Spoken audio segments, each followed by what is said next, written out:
Amable audiencia de Territorio Verde, muy buenos días. Bienvenidos a este especial de represas en Colombia que vamos a tratar con una invitada muy especial, una persona que conoce muy bien la situación de las represas de las centrales hidroeléctricas, concretamente a nivel mundial. Tuve la oportunidad de conocerla en octubre del año 2024, cuando se desarrolló la COP16 alternativa en la ciudad de Cali. Y para nosotros es un orgullo tenerla en este espacio de territorio verde y compartir con ella sus conocimientos para que todos tengamos una idea en Colombia de lo que implica una central hidroeléctrica, lo que sucede, lo que puede suceder y dejar un enfoque de cuáles pueden ser las soluciones. Entonces, sin más preámbulos, Monty Aguirre, muy buenos días, bienvenida a Territorio Verde. Bueno, muchas gracias. Yo soy Monty Aguirre, trabajo con International Rivers en el programa de América Latina y otras iniciativas de protección de ríos a nivel global. Bueno, damos las gracias a Monty por estar con nosotros en esta audiencia de Territorio Verde que podemos tener a nivel nacional y en el exterior, precisamente por la importancia del conocimiento y la experiencia que tiene Monty en este tipo de situaciones que, por supuesto, en este momento en Colombia siguen siendo fuertes. Hay tres casos que son emblemáticos, por supuesto que son más, pero me voy a referir solamente a tres. El más reciente y diría yo el más impactante por la situación que en este momento está representando para Colombia, la central hidroeléctrica de Urrá. Otra no menos impactante tanto a nivel ambiental como social, la central hidroeléctrica del Quimbo y otra no menos violenta, no menos impactante también, que es la central hidroeléctrica de Ituango. Todas tres con unos riesgos catastróficos enormes y precisamente sobre esa situación, Monty, yo quiero hacerte aquí la primera pregunta. ¿Por qué la construcción y puesta en marcha de las centrales hidroeléctricas causan tantos daños, no solo en Colombia, sino en el mundo? Sí, y quisiera dar tal vez un preámbulo al asunto, y es de que em, cuando se empezaron a construir los proyectos de represa, las represas, em, realmente es a través de la producción de hidroelectricidad que generan estas, que se ha construido, que, digamos, fundamentó, dio las bases para el desarrollo del capitalismo, del comunismo y otros ismos, ¿sí? Entonces, y se volvió esta energía, esta forma de producción de energía muy usual, ¿no? Y además un negocio bastante grande, pero lo que es, y de eso nos hemos beneficiado todos, ¿sí? Y todas, ¿no? En mucho, pero los impactos, o sea, estos beneficios han sido también a un costo, han sido a un costo grandísimo de, de los ríos, ¿sí? Al ser los ríos considerados como generadores de electricidad, ¿no? Los ríos al ser considerados como megavatios, como ese tipo de cosas, megavatios básicamente, ¿no? O ejes de transporte, porque no solo son las represas, sino también las hidrovías, que son el otro tipo de infraestructura que se hace en los ríos, ¿no? Em, También los ríos para ser explotados, ¿sí? Pero eso por un lado, y también el impacto del desalojo forzado de las comunidades que viven alrededor de estos. Digamos, y esos dos ejes principales. Pero fuera de esto, la construcción de este tipo de proyectos trae muchísimas otras consecuencias, ¿no? Porque es que pensémoslo, la acumulación de agua y sedimentos detrás de una barrera eh, causa, por ejemplo, impide el paso de los peces, ¿sí? Se acumulan los sedimentos y yo he visto represas, por ejemplo, en Ecuador, en donde los sedimentos son tantos que se forman islas, ¿sí? Se forman islas dentro de estos, y esa acumulación de sedimentos, sobre todo cuando vienen aguas fuertes, lluvias fuertes, pueden romper una represa, ¿no? Em, Caso aquí en Estados Unidos, por ejemplo, y en muchas partes del globo, ¿no? Entonces, em, En China la recientemente. Sí. sí, entonces la construcción impuerta y puesta en marcha de las centrales hidroeléctricas transforman de una forma profunda e irreversible los ríos y los territorios. Y estos impactos, entonces, usualmente son subestimados, eh, porque, por el, digamos, fragmenta al fragmentarse o ignorar en la planificación y en la toma de decisiones todo lo que envuelve, parar el curso de un río, ¿no? Entonces, los daños ambientales, por lo ecológicos, por decirlo así, la interrupción del flujo natural del río, entonces se pierde la conectividad ecológica. La afectación, como decía, grave a peces migratorios, sedimentos, humedales y deltas. De pronto el río ya no llega al delta como ha sucedido con el río Colorado acá, ¿no? Al llegar al México, al Golfo, ¿no? También cambios en la calidad de agua, la temperatura del agua. Vemos emisiones no solamente de carbono, pero más que todo de metano, ¿no? Eh, o sea, la contaminación del agua misma, ¿no? Y en zonas tropicales como Colombia, los embalses pueden emitir metano, ¿no? Que es un potente gas de invernadero y que tiene todo un impacto, o sea, en términos de cambio climático, etcétera. O sea, es uno de los gases que influye en esto. Y sí, ahorita hace poco precisamente estaba en un seminario sobre esto, ¿no? Después puedo compartir esa información. Fuera de esos daños, también los daños sociales y culturales, ¿no? Los impactos desproporcionados sobre comunidades indígenas, porque muchas veces es en esos territorios, como vemos en el caso de Urrá, ¿no? Y yo tuve la oportunidad como International Rivers de llegamos tarde, pero, o sea, cuando ya el proyecto estaba bastante avanzado y por pedido de Kimi Berniado Micó, empezamos a ver qué podíamos hacer. Fue realmente muy poco. También Asprozik, ¿no? Abajo de la represa, los pescadores y las familias de pescadores abajo de la represa, pero realmente fue un momento bastante difícil porque era también el momento en que, digamos, toda la región estaba controlada por, eh, por seres armados, ¿no? Y esto causó muchísima, muchísima tragedia del pueblo en Veracatío.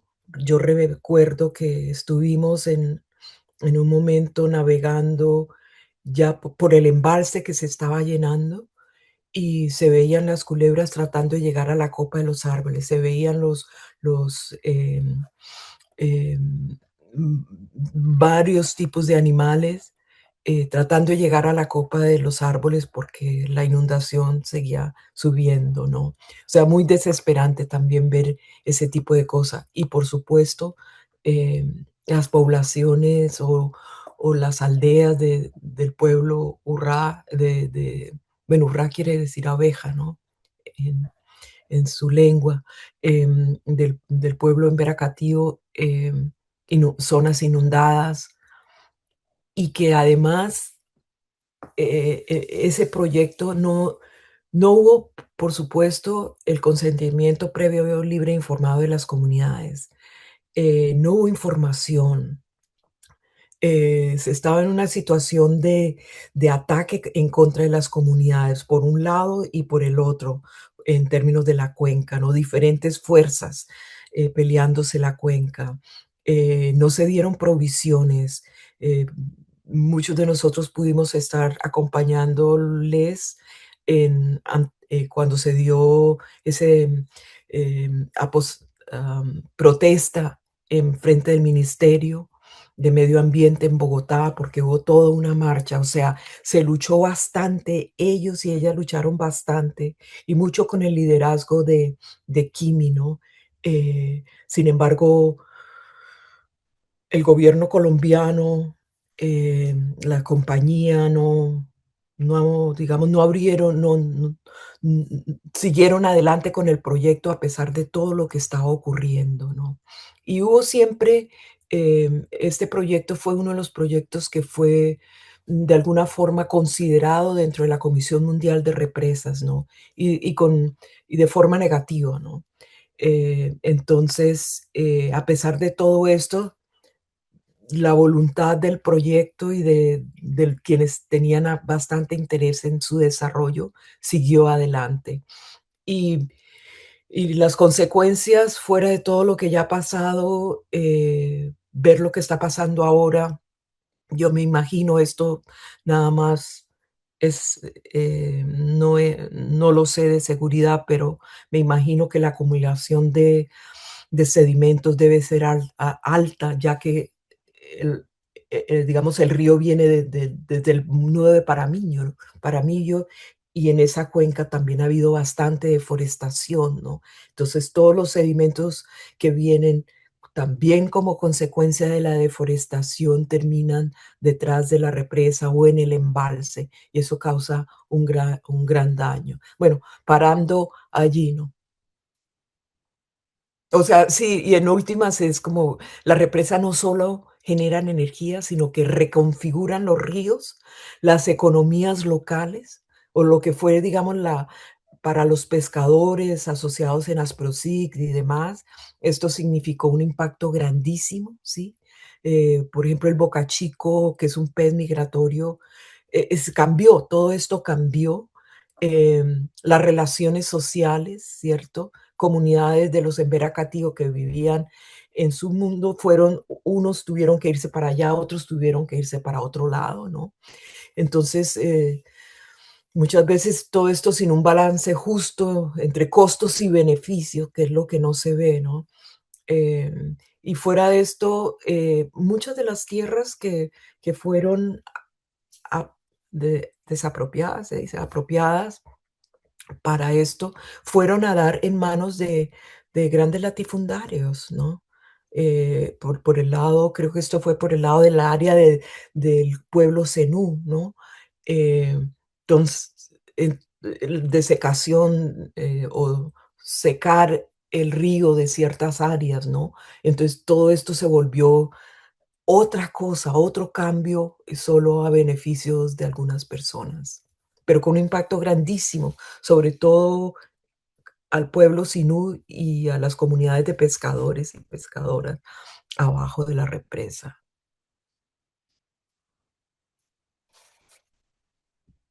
Micrófono, por favor.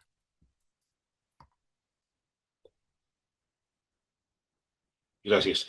Monty, y en ese ejercicio de conocer la situación en Colombia, ya además de este caso que es tan sensible recientemente de lo que es el caso de Urrá, la comunidad en Veracativo, bueno, todos los que están ahí alrededor de esta central hidroeléctrica que en donde se han dado múltiples casos, como tú lo dices, han secado ciénagas colindantes, han construido sobre ellas muchas cosas totalmente equivocadas y lejanos al deber ser.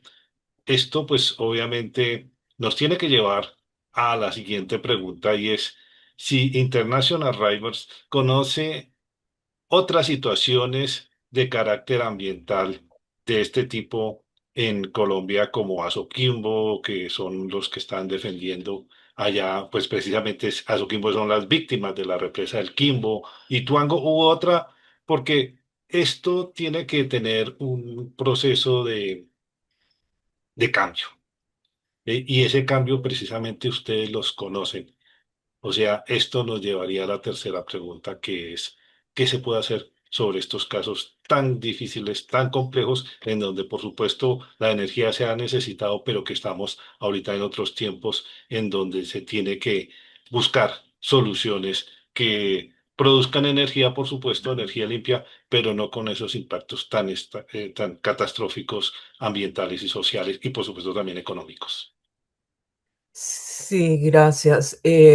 No, y esto es una pregunta para muchos países de todo el mundo, sí, o sea, para todo el globo. Esto no es solo Colombia, porque esto que está sucediendo en Colombia está sucediendo en Bangladesh, ¿no? Con el Brahmaputra bajando y Bangladesh realmente es como un delta, como la forma como yo lo veo Bangladesh, es agua, ¿no? Son todas esas aguas que bajan del Himalaya por ese lado, también por el lado de Sikkim, esta otra vez del Tieste, ¿no?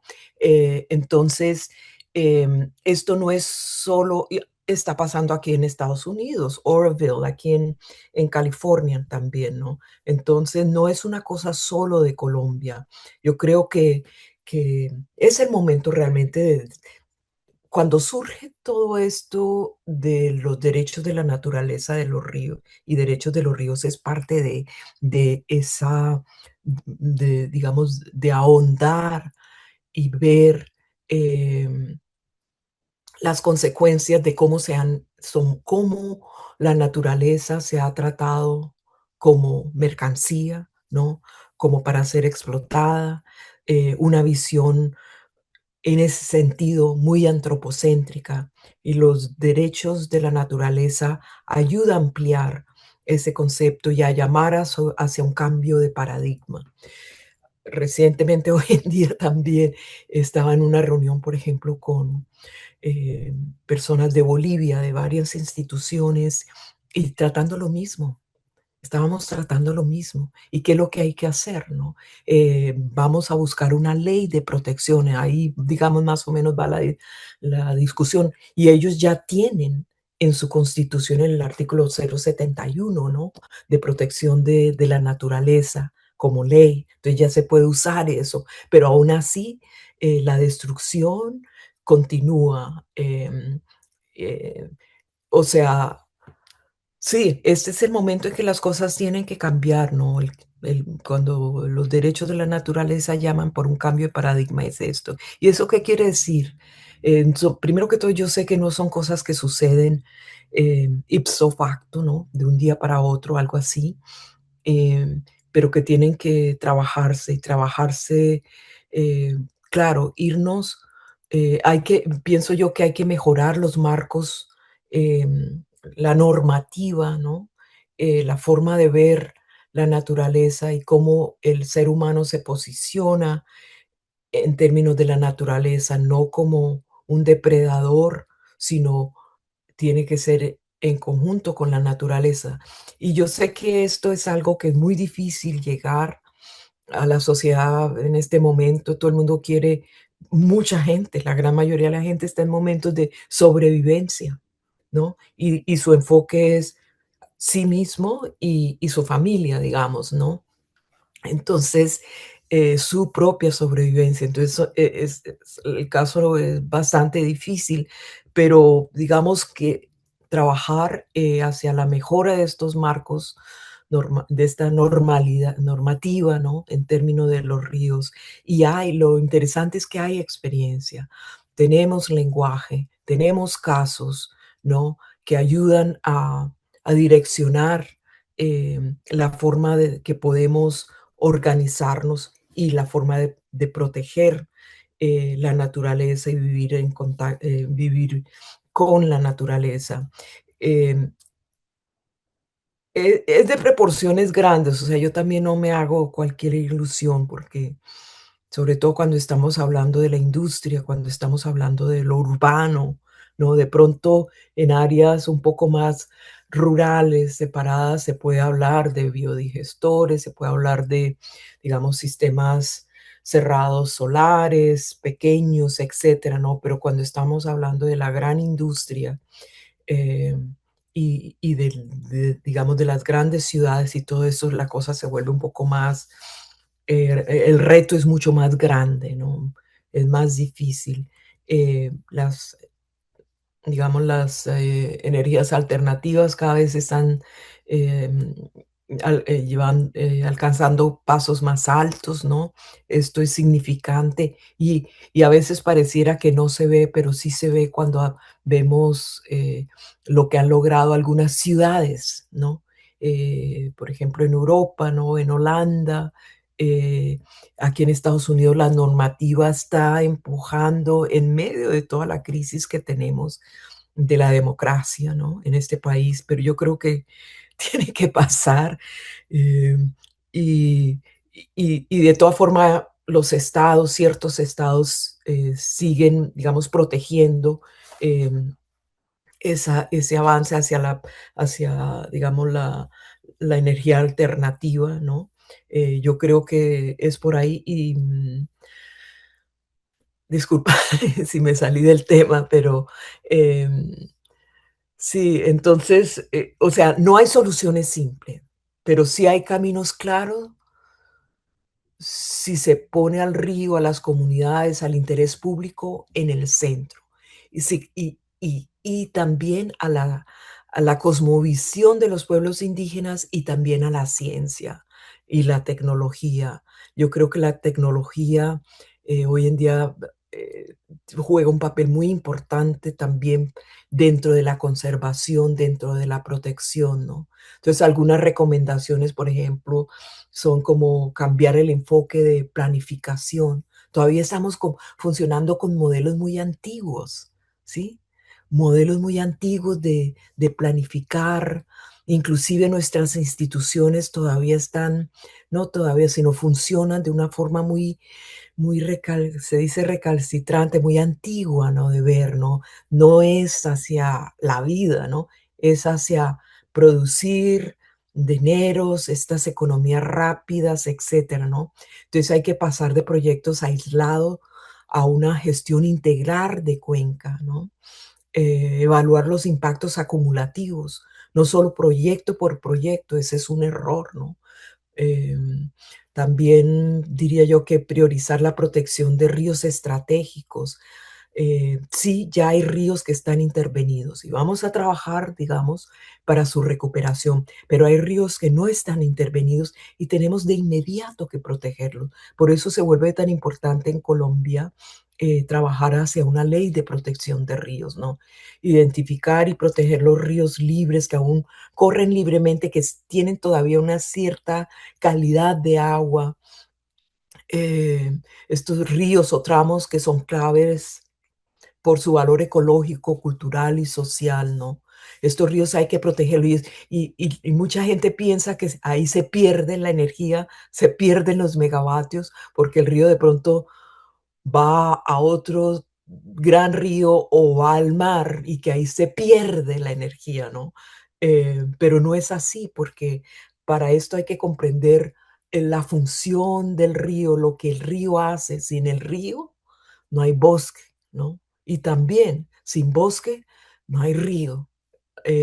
Entender esa conexión es muy importante, no ver el mundo tan separado, sino que todo está realmente conectado. Y esto, desde esto ya hay mucho conocimiento desde hace tiempo, ¿no?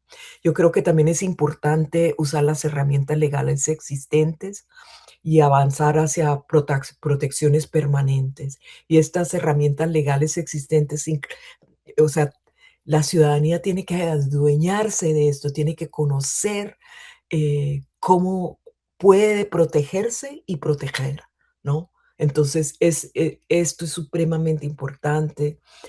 Pienso que fortalecer los derechos y la participación, ¿no? La consulta previa real, ¿no? temprana, vinculante, el acceso a la información y justicia ambiental. eh, Sí, reparación de daños, o sea, esto también muy en línea con los muchos tratados que ya ha suscrito Colombia, Escazú, ¿no es cierto? La Convención de Biodiversidad, CBD, Ramsar. Ramsar también. Usemos esos mecanismos. Están allí para ser usados, pero no los conocemos y están siendo violadas muchas cosas. eh, y tenemos oportunidad, ¿no? O sea, nos toca realmente a la ciudadanía tomar ese paso, ¿no? Pienso yo, no esperar que el Estado lo haga, ¿no? Esto es nuestra herramienta, entonces hay que usarla. Y también hay que revisar el modelo energético, ¿no? Siempre la diversificación de la matriz con alternativas menos impactantes. Todo causa impacto, pero buscar las alternativas menos impactantes, la solar, claro, la eólica, Eólica. y yo comenzaría realmente por la eficiencia, claro, conservación, eficiencia energética y Ujú. después las demás. Yo creo que se pierde mucha energía, por ejemplo, en la industria, el calor, ¿sí? El calor, ahí hay energía. Eso se pierde mucho en la industria y lo que se puede hacer es volver esto eficiente y aprovechar esa energía, por ejemplo, ¿no? También creo yo que evaluar seriamente la viabilidad, la seguridad y rentabilidad de represas existentes y planificadas. ¿Cuántas represas existen en Colombia?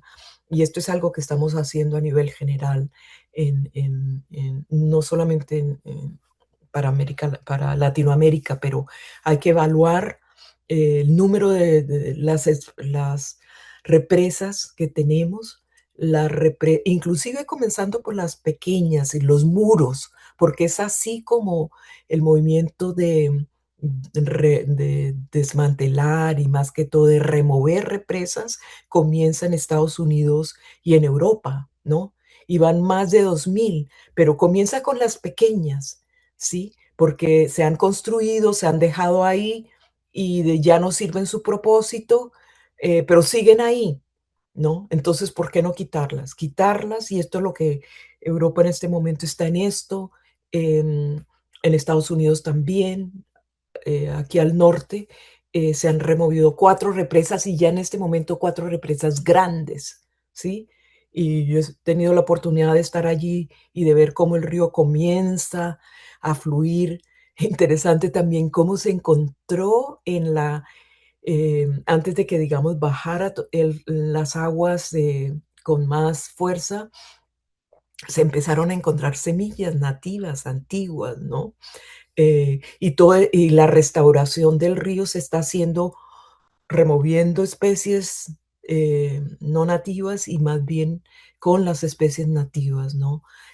O sea, hay formas de hacer todo esto. Sí, y además atender fuera de, digamos, de esa, evaluar esas represas existentes y las planificadas, ¿las necesitamos realmente? ¿Cómo es la cosa allí? ¿En base a qué? ¿No? No porque producen dinero y producen megavatios, ¿no? Sino realmente tiene que estar mucho más articulado, ¿no? Mm, sí, el manejo integrado de los recursos energéticos, el manejo integrado de la cuenca, ¿no? Y también hay que atender el legado de las represas problemáticas, ¿no?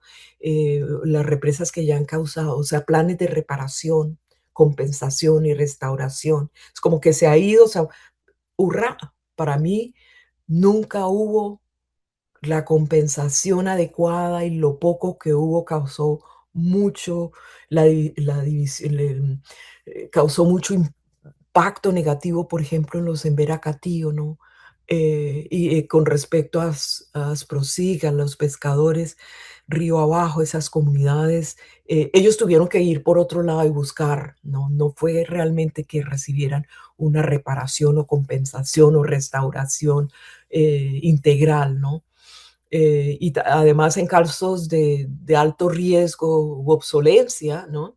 Considerar el desmantelamiento o reconversión como ya ocurren, sí, en Europa y en Unidos. O sea, en general, eh, superar estos conflictos requiere reconocer que los ríos son sistemas vivos, que sostienen economías, culturas y biodiversidad, y protegerlos no es un obstáculo al desarrollo, es una condición para el desarrollo justo y duradero. Es en pro de la vida, es en pro del ser humano también, ¿no? Y pues sí. Bueno, es difícil, es muy complejo hablar de esto, Monty, y pues definitivamente lo que nos convoca, como tú lo acabas de expresar, como ciudadanos, no solo en Colombia, sino en el mundo, como sociedad civil, es ejercer las acciones que se requieran para poder hacer estos procesos, que requieren tiempo, que requieren mucho esfuerzo económico, requieren también utilizar, como tú muy bien lo dices, la tecnología, cómo mejorar procesos, cómo hacer todo más eficiente, pero que indudablemente en ello están, por supuesto, las energías limpias. Monty, desafortunadamente se nos acaba el tiempo. Agradecemos inmensamente tu generoso tiempo también con la audiencia de Territorio Verde en esta mañana de domingo y queremos hacerte una invitación, Monty. Tú has sido una persona que desde que te conocimos en la COP16 alternativa de Cali y en otros momentos, has estado muy cerca de Colombia, has estado muy cerca de las necesidades, de la situación ambiental, principalmente por los impactos ambientales que se viven en nuestro país, por supuesto los sociales y económicos. Y te queremos invitar, Monty, a un próximo encuentro acá en Territorio Verde, porque estos temas son temas que por la dimensión, la profundidad, lo que implica en en las soluciones y lo que se requiere hacer, por supuesto que no pueden tratarse ni siquiera en un programa, en dos o en tres, sino en distintos momentos y por supuesto, esa es la invitación porque aquí has tratado algo también muy importante que es el tema ya del río en lo que tiene que ver en sus dinámicas, etcétera, y ya está constituido, como tú lo conoces, la Red Nacional de Ríos de Colombia. Nosotros desde acá, desde la ciudad de Bogotá, estamos haciendo unas cosas que esperamos que sean públicas próximamente, pero que necesariamente se requiere aunar esfuerzos no solo de todos los colombianos, sino de tener aliados como tú que nos puedan ayudar a orientar esta gestión ambiental en Colombia, Monty. Muchísimas gracias, sí, y por supuesto que sí, de pronto inclusive podemos organizar webinarios, ¿no? Por ejemplo, como sobre el desmantelamiento, remoción de represas, que inclusive te voy a mandar esa información, pero eh, el 3 de marzo tenemos uno organizado, digamos, dentro del contexto chileno, pero con experiencia internacional, y podemos hacer algo así también en Colombia, ¿no? Claro Eh, que sí, Monty. Muchísimas gracias y de nuevo muy agradecidos por tu gracias. generoso tiempo en esta mañana de domingo con Territorio Verde. Entonces, Muchas hasta una gracias. próxima oportunidad, Monty. Muchas gracias. Vale, gracias. Chao, chao. Para concluir sobre esta entrevista que nos acaba de conceder Monty Aguirre, es claro que estos temas se requieren mucho avance, requieren mucho conocimiento y que curiosamente, si ustedes lo conocen, si ustedes lo miran, la institucionalidad colombiana no ha tratado estos temas como empezamos a abordarlos a partir de hoy. Esperamos en los próximos días, semanas y meses poder dar otras informaciones, poder dar otros conocimientos y especialmente ir estructurando en la mente de todos los colombianos el pensamiento que requiere este tipo de casos. Pero solamente voy a concluir con dos cosas. La primera, que es una situación de absoluta conciencia de un manejo respetuoso, necesario y objetivo de los recursos naturales hasta donde se puede permitir y hasta donde es el límite sin generar impactos que sean situaciones que se pueden convertir en pasivos ambientales, es decir, situaciones irrecuperables. Eso no lo podemos seguir permitiendo ni en Colombia ni en el mundo. Esa es la primera situación. La segunda, comprender la naturaleza, conocer sus dinámicas, saber las dimensiones entre lo micro, lo macro, lo que es un bioma, lo que es un ecosistema, lo que es la biodiversidad y todo absolutamente que lo que existe en países tan diversos como Colombia, en donde está una flora nativa, una flora silvestre, una fauna silvestre que debe seguirse conservando para mantener el equilibrio, porque a pesar de que nuestra biodiversidad es grande en Colombia, no quiere decir que no sea frágil. No quiere decir que las talas de la Amazonía no la estén afectando considerablemente. No quiere decir que las talas en el Chocó, la contaminación por la megaminería, todo esto que está sucediendo, todos estos males de la ganadería extensiva y los monocultivos, no tengan que ver también con esto. Es simplemente para empezar a construir, si así lo podemos decir, una cultura ambiental, una cultura responsable y sobre todo un pensamiento absolutamente objetivo de lo que debe ser el manejo, recuperación, conservación y preservación de los recursos naturales en Colombia, que es nuestro patrimonio más importante para nosotros y para las futuras generaciones. Muchas gracias.